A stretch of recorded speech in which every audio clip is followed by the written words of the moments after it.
table or hit the floor. As soon as it hits the floor or the table, in comparison to the liquid nitrogen, the floor is going to be like a billion degrees hot griddle plate, and it's just boiling away instantly into a gas. But what we can do is we can use that coldness to explore what happens to things when they get cold.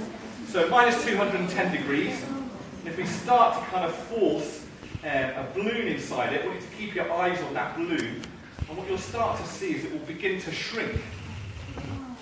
Now what's happening is the air inside is getting cold. It's made up of millions and millions of particles. They're all bouncing around each other. They've got lots and lots of energy. But as we're cooling it down, it's losing that energy and shrinking and getting closer and closer together. And in fact, what it's doing is it's actually turning into a liquid. When those particles get really close to each other, they'll turn into a liquid.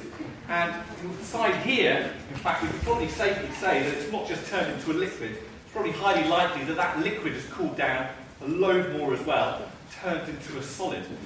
Now we can explain this with an idea called the particle theory of matter. It's this idea that matter is made up of millions and millions of particles, and depending on how much energy they have, will depend on whether they exist as a solid, as a liquid, or as a gas. So a solid has got all these particles all crammed up against each other with hardly energy at all. But when we heat that solid up, those particles start to vibrate a little bit more, they break free from each other, and they turn and melt into a liquid. And then if we give that liquid even more energy, the particles will completely break free from each other, that liquid will boil and turn into a gas.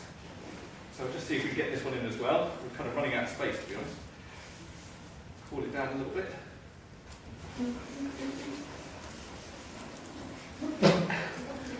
I think we'll just have to do two, there's no more room in here. So what I'll do is just get two volunteers. I think let's go someone from the back, I think. So, round of applause for this guy here.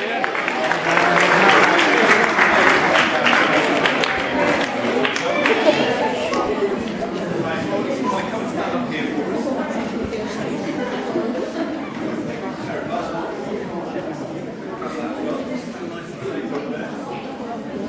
So what I'm going to do is I'm going to give them a balloon each.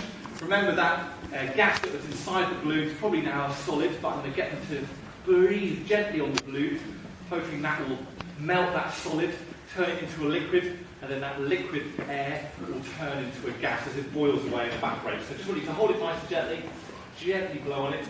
Now don't be shocked if it explodes, because sometimes they do pop quite quickly, okay? So here we go. Go for you first. Just hold it nice and gently in your hands. You can breathe on it if you like to help heat it up. Remember that smoke you can see is just water vapour being cooled down into a fog. So that's it. There we go. Nice and slow. That's brilliant. I'm just going to lean away slightly.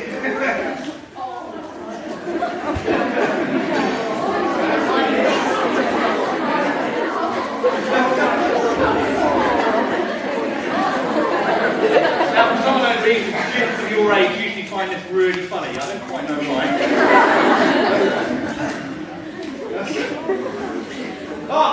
We've just lost a bit of air. There was just a bit of a crack appeared. Can you see?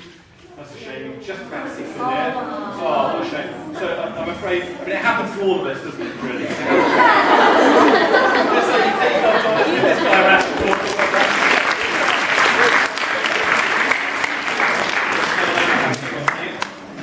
Yeah, now there is still a little bit of air, I can hear it. You might even be able to see a liquid rolling around inside. Can you see that? I might just hold it in front of the light.